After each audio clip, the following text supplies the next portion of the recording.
출애굽기 15장 22절에서 27절. 모세가 홍해에서 이스라엘을 인도하매 그들이 나와서 수르 광야로 들어가서 거기서 사흘 길을 걸었으나 물을 얻지 못하고 마라에 이르렀더니 그곳 물이 써서 마시지 못하겠으므로 그 이름을 마라라 하였더라. 백성이 모세에게 원망하여 이르되 우리가 무엇을 마실까 하매 모세가 여호와께 부르짖었더니 여호와께서 그에게 한 나무를 가리키시니 그가 물에 던지니 물이 달게 되었더라. 거기서 여호와께서 그들을 위하여 법도와 율례를 정하시고 그들을 시험하실세. 이르시되 너희가 너희 하나님 나 여호와의 말을 들어 순종하고 내가 보기에 의를 행하며 내 계명에 귀를 기울이며 내 모든 규례를 지키면 내가 애굽 사람에게 내린 모든 질병 중 하나도 너희에게 내리지 아니하리니 나는 너희를 치료하는 여호와임이라. 그들이 엘림에 이르니 거기에 물샘 12과 종려나무 70그루가 있는지라. 거기서 그들이 그 물 곁에 장막을 치니라.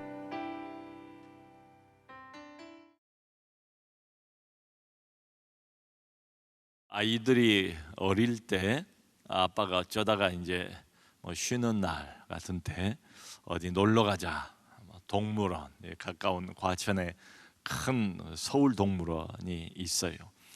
놀러 가자 약속을 하지 않습니까? 그러면 얼마나 아이들이 참 기뻐하고 기대를 많이 하는지 몰라요. 근데 아빠한테 갑자기 그 회사에서 급한 일이 생겼어요. 그래서 부득이하게 어쩔 수 없지요. 아이들에게 미안하지만 이제 못 가게 된 겁니다. 그럼 또 아이들은 얼마나 실망을 많이 하는지 잔뜩 기대를 하고 들떠 있다가 이제 기대를 했는데 그 기대가 채워지지를 못한 거지요. 그런데 어떻게 합니까? 아빠의 그 일이 중요하죠. 아빠가 가족을 위해서 일하고 참 생계가 달려 있는 문제인데 아빠 회사의 그 급한 일을 처리하는 게 우선일 수밖에 없지요. 그게 중요해요. 그런데 아이들은 아직 어립니다. 미숙합니다. 설명을 해줘도 아이들은 마음에 차지를 않아요. 그냥 실망합니다. 왜냐하면 아이들에겐 그래요. 특징이 어린아이들 특징이 또 미숙함의 특징이 그런 것 같아요. 눈앞에 것만 보여요. 눈앞에 동물원 사자도 있고 기린도 있고 그거 봐야 하는데 아빠 사정은 내가 잘 모르겠고 눈앞에 것만 이렇게 보이는 게 어린아이들의 특징이 아닌가 싶어요. 여러분 우리가 하나님을 믿는 신자들이고 하나님의 자녀 아닙니까? 근데 우리 신자들도 가끔 가다가는 마치 이 어린아이와 같을 때가 있어요. 눈 앞에 보이는 게 전부예요. 그러니까 하나님의 마음을 잘 헤아릴 줄도 모르고 이걸 영적으로 믿음의 시각으로 보는 대신에 그냥 내 눈에 들어오는 대로 그냥 물리적으로 인간적으로 이런 것들만 보니까 실망이 되죠. 기대를 했다가 기대가 못 채워지니까 말이죠. 여러분 바로 이제 이런 것들이 오늘 본문에 녹아 있어요. 오늘 본문의 그 배경 시점은 언젠가 하면 드디어 홍해를 통과하지 않았습니까? 마른 땅처럼 홍해를 통과를 했대요. 이게 보통 작은 강을 걷는 거하고는 달라요. 홍해는 바다 아닙니까? 그야말로 푸른 파도가 넘실대는 바다를 약 250만 명, 300만 명이 한꺼번에 마른 땅처럼 건넜다고 생각을 해보세요. 학자들마다 차이가 있고 정확하게는 측정이 어렵습니다만은 적어도 1km 이상의 넓이로 그 바닷물이 갈라졌을 것이다. 그래야 그 수많은 수백만의 사람들이 짧은 시간에 거기를 통과할 수 있지 않겠어요? 그러니까 참 대단한 기적 중의 기적이라고 아니할 수가 없어요. 자신들의 발로 그 홍해를 직접 통과를 했고 짐승과 가축들까지 노약자까지 다 함께 통과를 했습니다. 걸어서 통과를 했어요.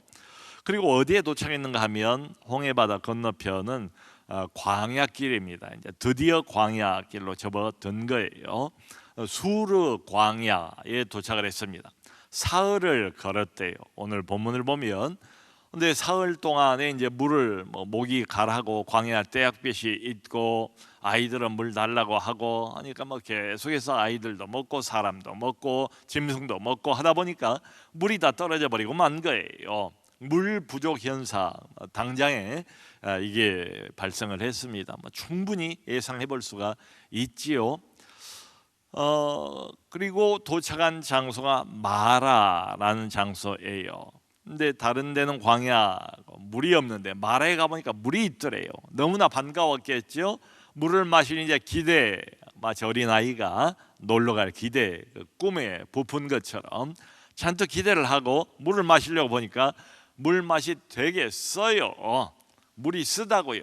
그래서 그 이름을, 이 지역을 마라라는 말의 뜻은 쓰다, 이런 뜻입니다. 자, 그렇게 되자 다시 오늘 본문을 보니까 이스라엘 백성들이 기다렸다는 것처럼 모세를 원망하기 시작합니다. 도대체 모세 이 사람은 무슨 죄가 있길래 이렇게 계속 백성들의 원망과 불평을 들어야만 하는 것인지, 이게 우리 성경에 나와 있는 것만 보아도 벌써 세 번째예요. 처음에는 이제 너를 통해서 내가 바로에게 보내겠다. 그리고 애굽 땅에서 내 백성을 건져내겠다. 근데 바로가 그 말을 듣고 너희가 게을러 빠져서 지금 헛소리를 하는구나 해가지고 벽돌을 이전 숫자대로 만들되, 그러나 지푸라기는 더 이상 우리가 제공을 하지 않겠다. 지푸라기도 너희가 구하고 벽돌은 그전과 똑같은 숫자로 만들어라. 그러니까 이스라엘 백성들이 너무 힘든 거예요. 그래서 모세에게 막 원망하고 아론에게 원망하고 불평하는 장면이 나오지 않습니까? 그게 첫 번째. 그리고 홍해까지 왔는데 앞에는 넘실거리는 홍해 바닷물이고 뒤에서는 600대의 바로 왕을 필두로 해서 애굽의 참 정예 부대가 달려오는 이런 장면을 보고 그냥 호들갑을 떨면서 우리를 이 광야에서 죽이려고 여기까지 끌고 왔느냐, 애굽 땅에는 매장지가 없기에 우리를 여기서 죽이려고 하느냐, 우리를 내버려 두라고 하지 않았느냐, 차라리 애굽으로 돌아가서 애굽의 신을 섬기는 게 더 낫겠다, 등등 별소리를 다 했어요. 그게 바로 얼마 전입니다. 두 번째. 그리고 이제 건너왔어요. 기적을 체험할 때는 야, 우리 하나님 대단한 분이구나, 위대한 신이구나, 이런 느낌이 왔겠죠. 근데 또 사흘 동안 걷다가 물이 부족하고, 그러니까 또 이제 불평을 모세에게 하는 겁니다. 모세에게.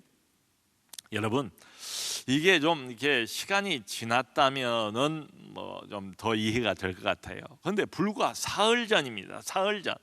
자신들의 발걸음으로 갈라져 버린 홍해 바닥을 마른 땅처럼 걸었단 말이에요. 그게 기억에서 잊혀지기가 어렵잖아요. 사흘밖에 안 됐는데, 며칠 전이에요. 아직도 기억에 생생해요, 그 기적이.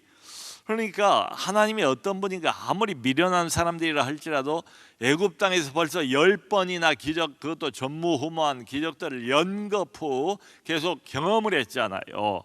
이게 무슨 이론이 아니지 않습니까? 자기들 몸으로, 자기들 눈으로 보고, 자기들 귀로 듣고 직접 체험을 했어요. 10번이나.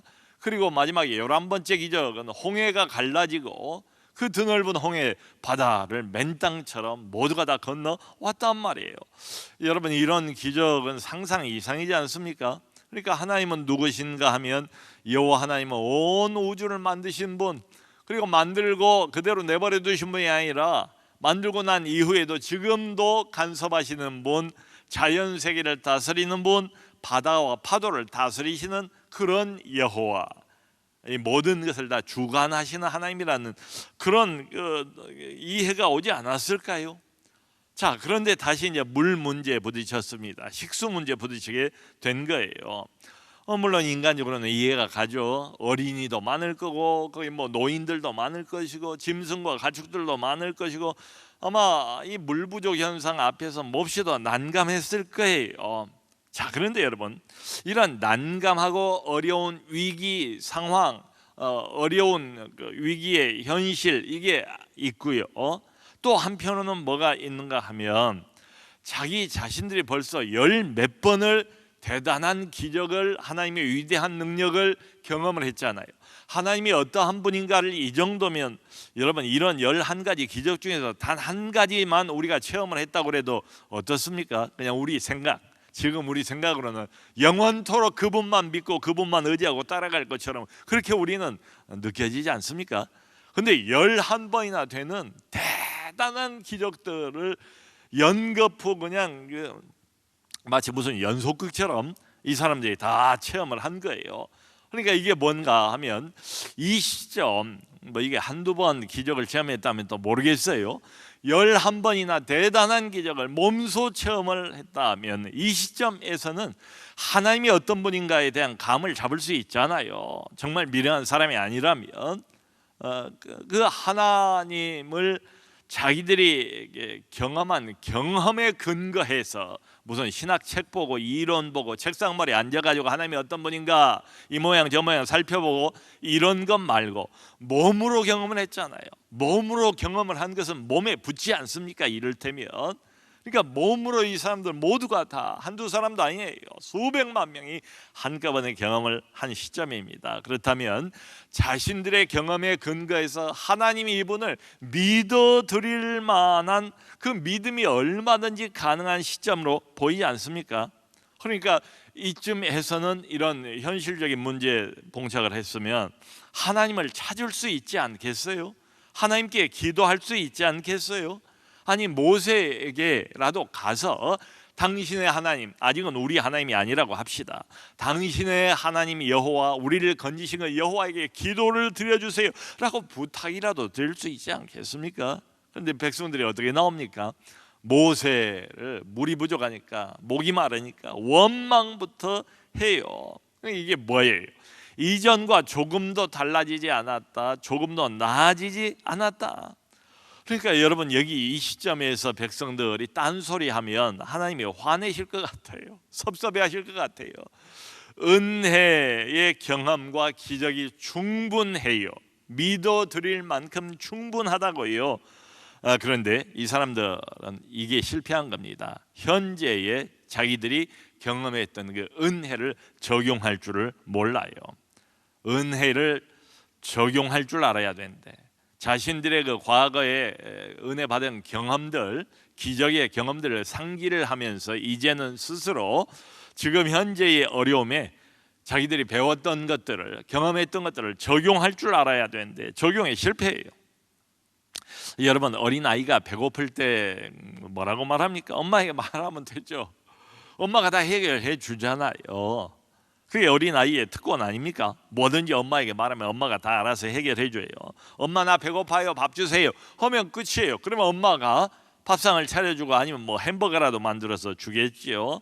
근데 여러분 달리 생각을 해보면 아이가 이렇게 입을 열어서 스스로 엄마에게 가서 엄마 나 배고파요 지금, 그러므로 핫도그를 해주세요, 밥을 주세요 라고 말을 할 수 있으려면 애가 그래도 어느 정도 커야 돼요. 그렇지 않습니까? 아주 어린 아기 있잖아요. 아주 어린 아기, 말도 못하고 기저귀만 차고 있는 이런 아기, 이런 어린 아기, 이런 어린 아기는 엄마에게 나올 줄도 모르고 뭐 걸을 줄도 모르니까 그냥 울기밖에는 안 해요. 울기만 해요. 지금 이 이스라엘 백성들이 새로 태어났어요. 말하자면 거듭났어요. 우리식으로 말하면 구원을 받았어요. 출애굽했어요. 어둠에서 빠져나왔어요. 근데 다른 면으로 보면 이제 막 태어난 아주 어린 아기에 불과하지 않는가. 뭘 보면 아는가 하면 그냥 울기만 해요. 징징거리기만 해요. 불평만 해요. 원망만 해요. 하나님을 찾지도 않고 하나님을 구하지도 않고 하나님에게 나오지도 않아요. 그러니까 이렇게 말하면 얼마나 좋겠어요. 아니 250만 300만이나 되는 그 수많은 사람들 중에서 누구 한 사람이 이렇게 백성들을 설득하면서 좀 하나님 마음에 드는 이런 리더가 없는가. 모세 말고. 그렇지 여러분, 바로 사흘 전 아닙니까? 우리 기억이 얼마나 생생합니까? 우리 눈앞에서 벌어지는 깜짝 놀랄 만한, 우리 조상들도 경험해보지 못한 대단한 기적을 경험하지 않았습니까? 엄청난 일이 우리 눈앞에 벌어지지 않았습니까? 바다가 마른 땅처럼 쫙 갈라지지 않았습니까? 우리 하나님, 우리를 건지신 그분은 이걸 보면 불가능이 없으신 분 아닙니까? 그러므로 이 물의 문제는 별것도 아니라고 생각합니다. 여러분, 우리 함께 마음을 모아서 살아계신 전능자 그분 앞에 함께 엎드립시다. 뭐 이렇게 나오면 얼마나 좋겠어요. 아마 그러면 40년 여행 뭐 하고 말 것도 없을 거예요. 그냥 뭐 한 달 만에 가나안 땅으로 들어가 버리고 말았을 겁니다. 여러분, 그러니까 하나님이 나를 믿으라, 나를 바라보라 이렇게 말씀을 하실 때 하나님께서요 무작정 믿으라고 믿음을 그냥 근거도 없이 강요를 하시는 분은 아니세요. 하나님은 우리의 연약함을 아세요. 그러니까 믿으라고 말할 때는 믿을 만한 충분한 근거를 주세요. 보세요, 하나님 체험도 대단한 체험을 11번이나 대단한 기적을 했죠. 충분한 은혜도 받았지요. 그러면 이 시점에서는 현실적인 이 문제, 새로운 문제, 새로운 아이템, 인생길을 걸어가다 보면 인생길은 광야길 아닙니까? 이 인생 광야길에 느닷없는 복병들이 많이 튀어나와요. 예상하지 못했던 새로운 아이템을 들고 새로운 문제들이 자꾸 우리 인생 그 방해물처럼 앞을 가로막는다고요. 근데 상관없어요. 어떤 문제라 할지라도 우리가 이미 체험을 하고 주신 은혜를 우리가 맛을 봤잖아요. 우리가 경험이 있잖아요. 은혜를 안 받았으면 모르겠어요. 그러면 하나님이 이렇게 믿으라고 말할 근거가 없을지도 모르겠어요. 그런데 하나님을 믿어드릴 만한 은혜도 충분하고 체험도 충분한데 그것을 눈에 보이는 이 현실 문제에 적용하는 데 실패해버려요. 그래서 계속 불평만, 원망만 늘어놓고 있는 겁니다. 여러분, 오늘날 우리 예수 믿는 사람들, 하나님의 구원받은 백성들, 자녀들도 이런 질문을 던지지 않습니까? 내가 하나님의 자녀인데 왜 이런 어려움을 주시나? 그런 질문 던져본 적 없으세요? 하나님이 나를 구원하시고 나를 자녀 삼으셨다고 하는데 그렇다면 이런 어려움은 없어야 되는 것 아닌가? 다시 또 어려움을 만나면 우리 안에서 은근히 솟아나오는 하나님을 향한 원망, 불평. 여러분, 우리는 우리 스스로 성경에 없는 이상한 가정들을 만들어내는 경향이 있는 것 같아요. 그러니까 나는 구원받았어, 나는 하나님의 자녀야, 하나님이 내 머리카락 하나까지 샌다고 말씀하셨어, 하나님의 약속이라고 성경은 말하고 약속은 영원하다고 성경이 보장하고 있다면 그러면 이런 어려움은 없어야 되는 것 아닌가? 이런 가정, 성경에 없는 가정이고 내가 만들어낸 희망사일 뿐입니다. 성경에 하나님의 사람들을 보세요. 믿음의 사람들을 보세요. 광야길 믿음으로 걸어가는 사람들을 보세요. 어느 한 사람 치고 인생이 술술 풀린 사람이 있습니까? 그렇게 룰루랄라 소풍 가는 것처럼 노래를 부르면서 믿음의 행진을 한 사람이 있냐고요. 성경에 그 반대 아닙니까? 그러니까 이게 얼마나 사실은 인간적으로는 이해가 가요. 어려우니까 뭐 불평도 하고 원망도 하겠죠.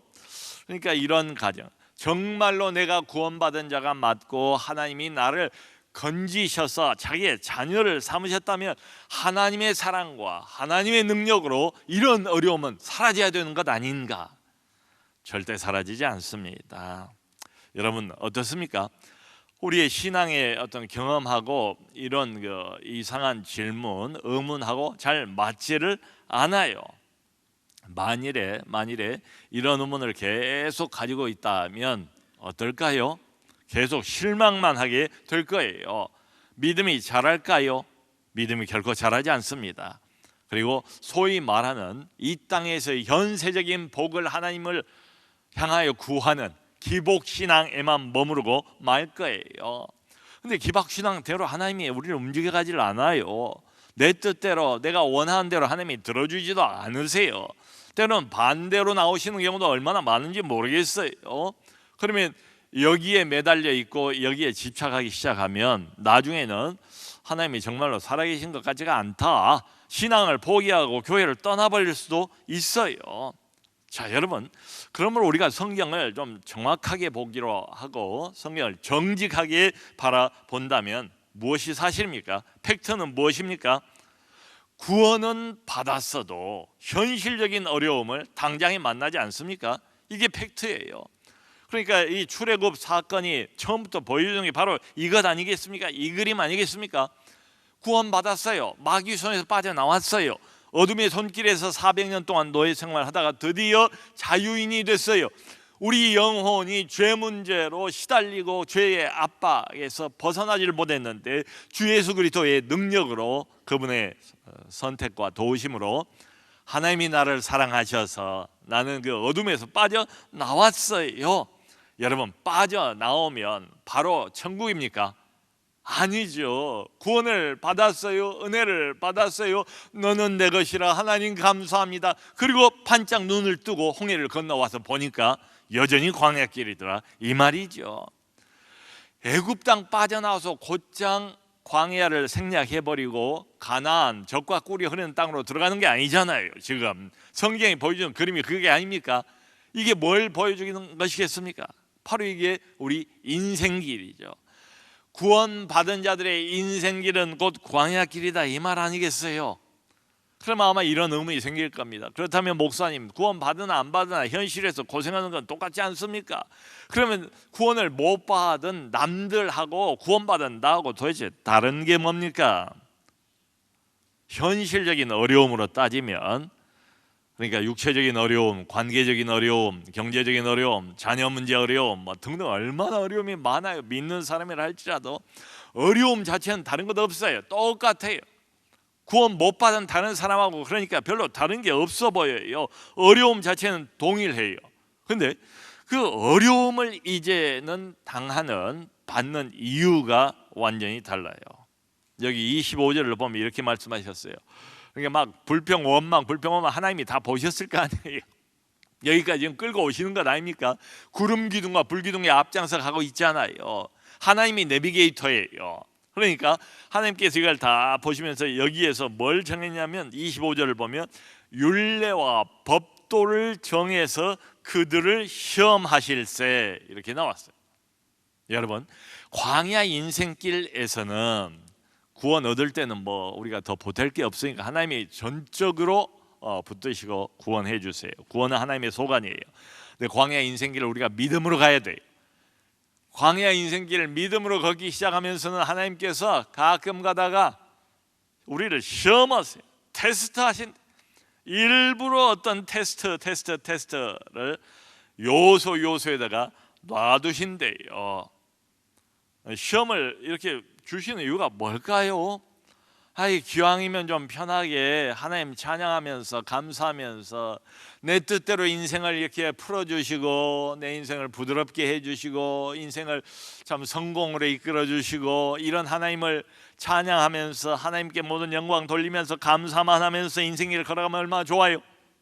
근데 안 그러신다고요. 하나님께서 여기 보시는 것처럼 이 어린 백성들인데도 불구하고 나중에는 물 문제를 해결해 주신단 말이에요. 그럼 처음부터 해결 좀 해주시면 좋지 않나? 하나님이 뭐 골탕을 먹이려고 그러는 것인가? 시험의 이유가 뭔가? 약을 올리려고 그러시는 것인가? 여호와께서 뭐 그럴 리는 없지요. 여러분, 성경을 보면 믿음의 조상인 아브라함을 하나님이 시험하셨다고 나와요. 욥기 있지 않습니까? 인생의 고난, 온갖 고난, 감당하기 어려운 고난 다 받잖아요. 하나님이 욥을 사탄 앞에서 시험하셨대요. 시험, 이스라엘을 시험하셨다. 하나님의 백성을 시험하셨다. 여러분, 하나님께서 우리도 시험하세요. 테스트하신다. 이유는 뭐예요? 그러니까 이 시험의 종목은 아까 말씀드린 모든 다양한 문제들, 무슨 문제가 이번 시험에 나올지 몰라요. 출제자만 알아요. 각종 문제가 뭐 아시잖아요. 우리가 체험하지 않습니까? 이 문제 끝나고 한숨 쉬고 있으면 조금 있다 다른 문제가 또 불거지고 말이죠. 계속 시험의 반복이에요. 근데 목적이 뭔가 하면은 우리의 믿음이 자라도록, 오직 그 한 가지 목적이에요. 참 우리의 어떤 포커스하고 하나님의 포커스가 많이 달라요. 성경의 반복해서 보여주고 있는 하나님이 우리에게 시험을 주시는 목적은 딱 하나다. 믿음이 자라도록. 이 시험, 이 테스트, 이것을 통과하면서 믿음의 실력이 쌓아지도록, 믿음이 더 단단해지도록, 믿음의 뿌리를 깊이 내리도록, 믿음이 성장하도록. 그러니까 이 시험들은 목적이 뭔가 하면 우리 인생을 파괴하려고 주신 시험이 아니고 우리 인생을 세우려고, 믿음 안에서, 그래서 오는 시험들이다, 이런 이야기죠. 여러분, 정말로 저를 비롯해서 우리 모두 다 그렇잖아요. 우리 어린아이들 시험이 없다, 이번 학기에 시험 없다, 얼마나 환호성을 지릅니까? 정말 시험이 없으면 신나고 마음도 편하고 그래요. 네, 여러분, 시험이 있어야 돼요. 시험은 어떻습니까? 우리가 보면 점수가 나오잖아요. 그러니까 이 시험이라는 건 뭔가 하면 지금 나의 믿음의 실력이 어느 만큼인가를 확실한 점수로 보여주는 게 시험이에요. 시험 치르기 전에는 잘 몰라요, 사실은. 지금 내 영적 실력, 내가 교회에서 무슨 직분자이기도 하고 이런 봉사 저런 봉사도 하고 내 정도 믿음이면 괜찮지, 이렇게 은근히 자기에 대해서 안심하고 있는 사람들, 자기를 과신하는 사람들도 적지 않을 것 같아요. 근데 시험 한번 당해봐요. 시험을 직접 치러보지 않으면 내 믿음의 실력, 영적인 좌표가 정확하게 어디인가를 알기가 어려워요. 파악하기가 어려워요. 그러니까 이 시험은 이런 목적이 있죠. 너의 믿음, 마치 너 자신의 얼굴을 거울로 보는 것처럼 우리의 믿음의 점수가 몇 점인가를 하나님께서 보게 해주시는 거죠. 어떻습니까?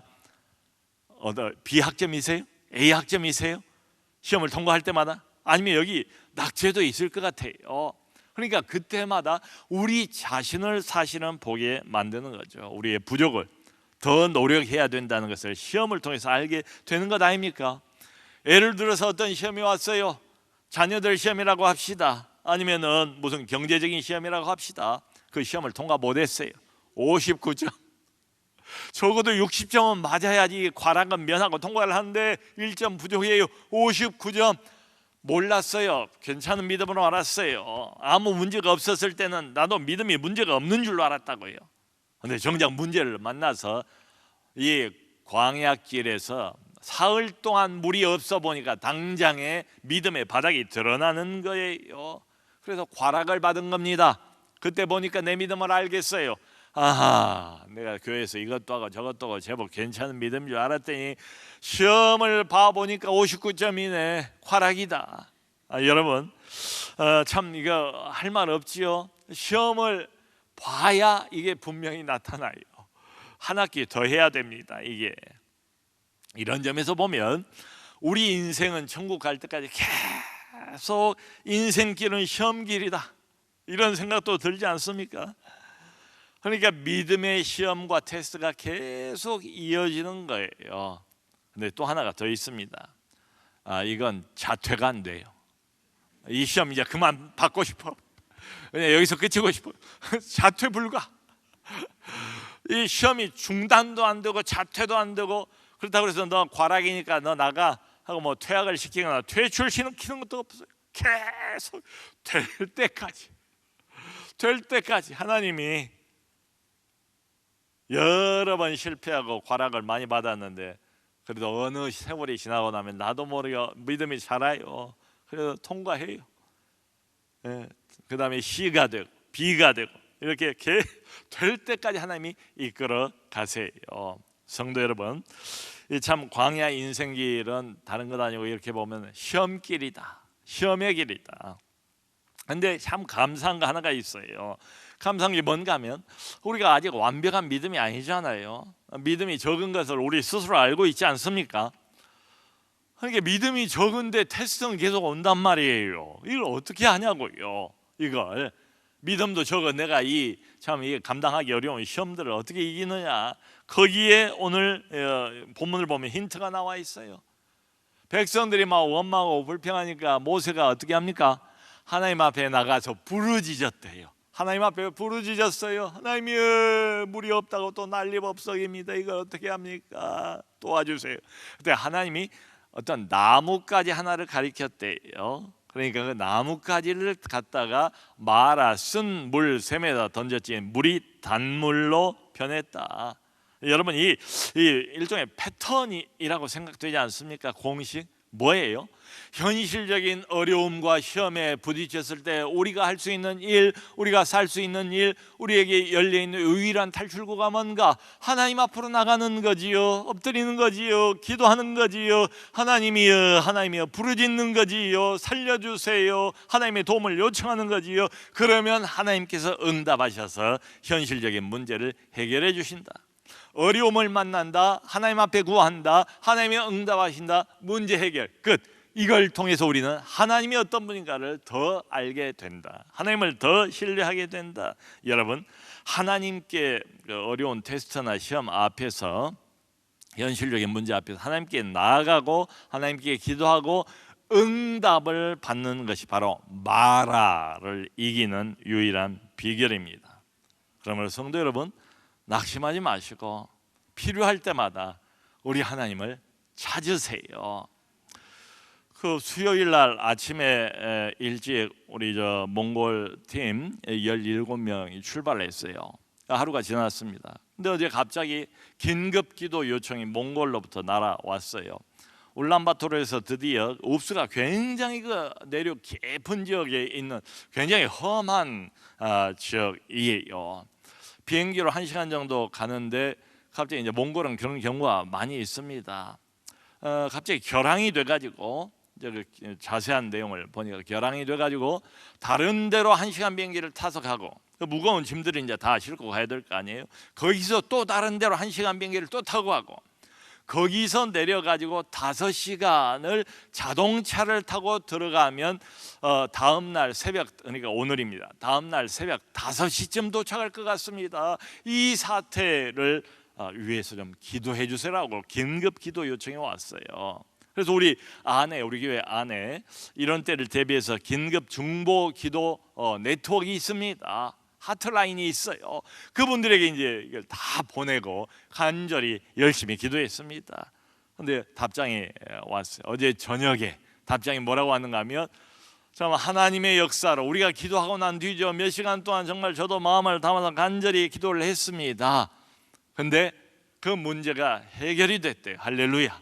해결이 되고 참 편하게 원래 예정했던 것처럼, 시간은 아마 좀 늦었을지 모르겠어요, 비행기를 타고 갈 수 있었다. 여러분, 이게 뭡니까? 갑자기 느닷없는 이런 선교지에 가서 이 고생을 처음부터 아이들이 맞닥뜨리게 된 거죠. 이 테스트입니다. 믿음의 테스트. 어떻게 했습니까? 다른 방법이 없잖아요. 손 버릴 데가 없잖아요. 하나님이 이 문제를 맡아 주옵소서, 이 문제를 책임져 주옵소서, 이 문제를 해결해 주옵소서. 하나님께서 어떻게 역사하셨는지 우리는 알 바는 없지만 하여튼 결론은 뭔가 하면 우리 기도를 들으시고 마라의 쓴물을 단물로 바꿔주셔서 수백만 명이 먹고 살았다. 우리 기도를, 우리 중보기도팀의 기도를 하나님이 들으시고 응답해 주신 줄로 믿습니다. 여러분, 여기 뒤에 보면 엘림이라는 데가 나와요. 그러니까 마라가 있는가 하면 엘림도 있다고요. 엘림은 누가 인도했습니까? 하나님이 결국 엘림으로 인도하시죠. 엘림에 갔더니 엘림에는 여기 나왔잖아요. 맨 마지막 절에 샘물 12개나 있고 70그루나 종려나무, 시원한 그늘에서 쉴 수 있는 종려나무 쉼터지요. 휴식의 장소지요. 그러니까 우리 하나님께서 광야를 인도하실 때 이게 아주 공식입니다. 마라를 주시면서 우리 믿음을 테스트하시는가 하면, 마라만 주시면 우리가 어떻게 견딥니까? 어떻게 삽니까? 또 가끔 가다가는 엘림을 주신다고요. 마라도 주셨다가 엘림도 주셨다가. 그러니까 마라를 만났을 때에 낙심하지 마시고 원망하지 마시고 어떻게 하자고요? 모세처럼 하나님 앞에 나가, 하나님이 이 문제도 맡아주옵소서, 살려주옵소서. 나는 무력합니다. 나는 연약합니다. 하나님이 아시지요. 불쌍히 여겨 주옵소서. 하나님이 가끔 가다가는 엘림, 쉬는 날도 주시고 좋은 날도 주세요. 지금 어떤 시험에 놓여 있습니까? 어떤 테스트이든 상관없습니다. 부르짖어 기도하시고 믿음으로 승리하는 우리 모두가 될 수 있기를 주님의 이름으로 축원합니다.